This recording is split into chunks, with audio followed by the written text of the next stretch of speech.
Chemical farming क्यों कर रहा हूं ऑर्गेनिक फार्मिंग की जगह? तो मैंने जब सितंबर अक्टूबर था तो मेरा नोटिस पीरियड चल रहा था, और नवंबर में आते आते मैं लेट भी हो गया। मैं चीज़ें अरेंज नहीं कर पाता ऑर्गेनिक के तरीके से, और मैं अपना घाटा नहीं करूँगा ना ये सब सिर्फ वीडियो बनाने के लिए, सिर्फ आपको दिखाने के लिए कि ऑर्गेनिक कर रहा हूँ। और प्लस मुझे केमिकल फार्मिंग का समझना भी था। मैं अगर ये चीज़ नहीं करता तो मैं नहीं समझ पाता कि ऑर्गेनिक फार्मिंग और केमिकल फार्मिंग में क्या डिफरेंस है। केमिकल फार्मिंग करते करते मैं समझ गया कि ऑर्गेनिक फार्मिंग कितनी अच्छी चीज़ है। तो ये मेरा लास्ट वीडियो है जिसमें मैं ये बता रहा हूँ कि क्यों मैंने इस बार केमिकल फार्मिंग चुनी और कैसे मैं ऑर्गेनिक फार्मिंग पे जाऊंगा। तो जिन लोगों को ये चीज़, कुछ लोग हैं जो मैसेज करते हैं मुझे कि ऐसी ऐसी बातें हैं, तो उनके लिए मैं बता दूं कि केमिकल फार्मिंग मैंने क्यों चुनी और ऑर्गेनिक फार्मिंग क्यों है। Very good morning, thank you so much for all. मैं आपका दोस्त अमिताभ तिवारी, आपके प्रिय चैनल पीस ऑफ फार्म पे। तो मैंने सोचा कि आज जो है हम लोग ये जान लें कि अभी तक का जो सफ़र है वो कैसा रहा और उसमें क्या क्या चीज़ें हुई, एक सारांश हम लोग देख ले। तो आज है 11 जनवरी और मैंने जो आलू गाड़ा था वो 9 नवंबर और 18 नवंबर को गाड़ा था। तो उस बीच पूरे दिन इसको हो गए हैं, जो 9 नवंबर का था 63 दिन, और 18 नवंबर को जो गाड़ा था उसके हो चुके हैं 54 दिन। अब ये है हॉलैंड पोटैटो। तो हॉलैंड का जो है जो अवधि होती है, आइडियल अवधि, वो 90 से 110 दिन होती है। तो अगर मैं 100 दिन भी लेकर चलूं तो उसमें भी अभी अगर इसमें देखूं तो इसमें 37 डेज अभी बाकी हैं, और इसको लेके चलूं तो 46 डेज अभी बाकी हैं। तो अभी इतने दिन और हमारी अगर बेल रोग के बिना और कोई भी प्राकृतिक आपदा के बिना अगर चल जाती है तो हम लोग इसमें सक्सेसफुल रहेंगे और हमारे आलू अच्छी पैदावार करेंगे। तो मैंने अभी तक इन महीनों में, 63 दिनों में और इन 54 दिनों में क्या क्या किया, तो आप देखो। तो मैंने 9 और 8 नवंबर को बेसल डोज डाला, जिससे मैंने क्या क्या डाला,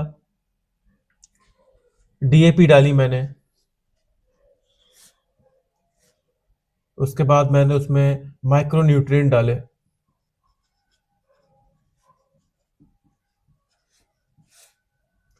उसके बाद उसमें मैंने पोटास डाली, और साथ साथ मैंने थोड़ा सल्फर भी डाला।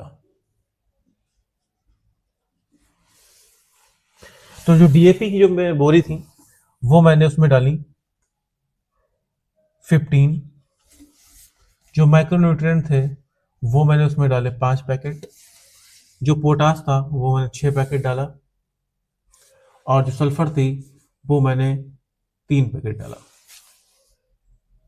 तो इस तरीके से मैंने अपने 3.5 एकड़ में ये चीजें डाली। अब बात करते हैं कि आलू गड़ाई में। तो आलू गड़ाई में क्या हुआ कि मैं यहां से लेके गया था, मैंने जो कोल्ड से निकाले थे वो मैंने निकाले से 80 पैकेट। बट जब उनको सेग्रीगेट किया गया, उनको छाटा गया, अच्छे अच्छे आलू निकाले गए, तब वो आलू बचे जाके कटने के बाद। जब कटने के बाद आलू जो ट्यूबर निकल आए और उनको सुखाया गया, और जब वो बोरों में भरे गए तो उनकी जो संख्या थी वो थी 68 पैकेट। तो जब अब मैं अपने खेत में पैकेट ले जाता हूं तो 68 पैकेट जो है वो सिर्फ इस बीच वाले एरिया को ही ले पाते हैं। जैसा बाकी चीजें मैंने बताया कि वीडियोस में कि ये और ये चीजें क्यों छूट गई। तो इन चीजों को फिल करने के लिए फिर मैंने दोबारा से कोल्ड स्टोर का रुख किया, जहां मेरे जो पुराने साथी थे खेत करने के लिए उन्होंने काफ़ी इसमें पूरी ही मदद की। तो उनकी मदद से फिर हमने इसमें 30 पैकेट और ऐड किए, तो लगभग लगभग हमारे 98 पैकेट पूरे 3.5 एकड़ में लग गए। अब जो 98 पैकेट जो लगे हमारे, उनके बीच गैप कितना हो गया, 9 नवंबर और 18 नवंबर को, मतलब कि लगभग लगभग ये पूरा पूरा गैप हो गया 10 दिन का, है ना। या अगर टेक्निकल वेज में कहें तो यस, 9 दूनी 18, 9 डेज का। तो 9 डेज का हमारा जो है ये गैप हो गया। अब इसके बाद जो पहली सिंचाई मैंने करी वो करी 22 नवंबर को, मतलब कि लगभग लगभग 4 दिन के बाद, 18 को गड़ गया तो उसके 4 दिन बाद कर दी, और 9 नवंबर के हिसाब से करनी थी, तो लगभग ये हो गई मेरी 11 और 2 13 दिन के बाद। उसके बाद फिर 1 दिसंबर को फिर मैंने दूसरी सिंचाई करी। फिर 5 दिसंबर को मैंने उसमें यूरिया डाला 5 पैकेट, तो 5 पैकेट यूरिया डाल दिया। यूरिया क्यों डाला, नाइट्रोजन की कमी के लिए डाला, क्योंकि उस टाइम प्लांट ग्रोथ कर रहा था। और 13 दिसंबर को फिर मैंने उसमें फंगीसाइड स्प्रे किया, क्योंकि जिस टाइम 13 दिसंबर के टाइम बहुत ही फॉग हो रहा, आर्द्रता आ गई थी, और जिससे कि लगभग लगभग नियर बाय जितने विलेजेस थे वहाँ सब में जो है अर्ली ब्लाइट फैल रही थी। तो उसके लिए फिर मैंने ये फंगीसाइड डाला, और जो फंगीसाइड है उसमें मैंने यूज़ किया मोनोकोजेब M45। इसके बाद फिर मैंने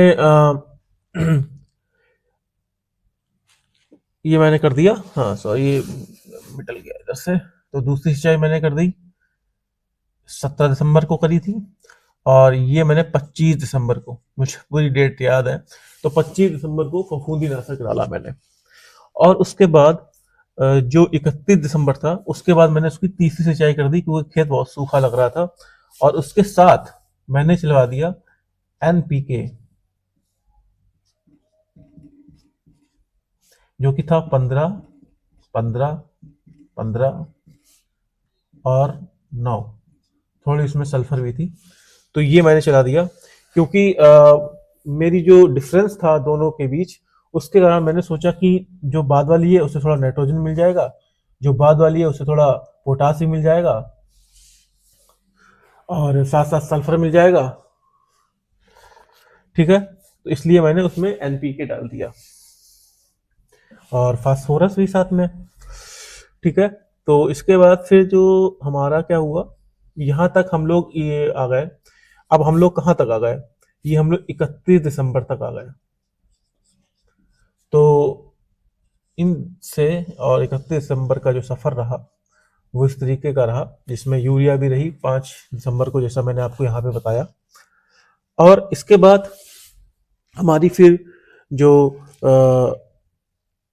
फफूंदीनाशक की जो सेकंड स्प्रे है, 25 से फिर उसको ले गया मैं फफूंदीनाशक को 8 जनवरी को, मतलब लगभग लगभग 14 डेज से 15 डेज, ठीक है।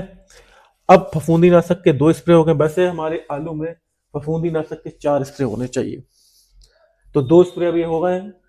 अभी मौसम आप देख रहे होंगे, आज 11 जनवरी, मौसम काफी अच्छा चल रहा है, लेकिन साथ के साथ क्योंकि धूप बहुत बढ़ रही है तो रात में पाला भी गिर रहा है, तो उसके लिए फफूंदीनाशक जरूरी है। ये जो है उसको 8 जनवरी को डाल दिया है, तो ये लगभग लगभग 23 जनवरी तक हमारा खेत सही है। बताते हैं कि 10 से 15 दिन जो है इसकी अवधि होती है जो एक स्प्रे होता है, ठीक है। तो अब इसके बाद यहाँ तक अपना पूरा काम हो चुका है। आज है 11 जनवरी, 3 दिन से अपने खेत से मॉनिटरिंग चल रही है, पौधा स्वस्थ चल रहा है। तो ये चीजें हैं। अब मैं बात करता हूं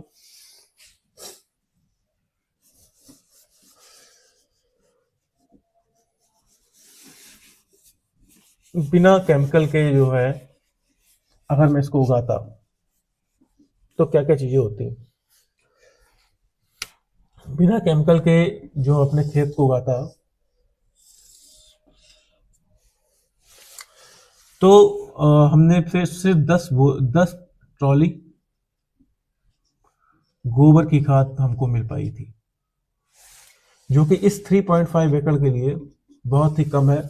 तो मैंने पूरे खेत में डाल भी नहीं पाई, बस मैंने एक निचला हिस्सा जो था उसमें थोड़ी थोड़ी राख के तरीके उसको डाल पाया, और एक जो इसका आधा हिस्सा था जो कमजोर बताया जा रहा था वहां पे डाल दिया था। तो अब मैं फर्क बताता हूं कि जो ऑर्गेनिक खेती है उसका कितना बड़ा महत्व है। तो जहां पे मैंने पास डाली है वहां पे पौधा बहुत अच्छी ग्रोथ कर रहा है कंपैरिजन टू इधर, ठीक है। अब ये पूरा फर्क देखने से पता चल जाता है, ठीक है। तो अगर मेरे पास मान लो मैं 10 ट्रॉली की जगह 30 ट्रॉली डाल देता मिनिमम, तो मुझे क्या क्या चीजें नहीं करनी पड़ती। मुझे उसमें फफूंदी नाशक का जो केमिकल है वो यूज नहीं करना पड़ता। मैं हल्का सा इसमें फिर नीम ऑयल या ऐसा कुछ दे देता, तो उससे मुझे इसमें फायदा मिल जाता, ठीक है। दूसरी बात, जो बेसल डोज में हमने डीएपी और पोटास ये सब चीजें डाली हैं, ये हमारे खेत में ऑलरेडी होती, ठीक है। हम इसमें राख डालते तो हमें पोटास मिलती है ना, हम इसमें गन्ने का वो डालते, जीवामृत डालते, ये सब चीजें डालते तो हमारी चीजें ये सब ऑर्गेनिक हो जाती, और आलू भी काफी स्वस्थ और हेल्दी होता।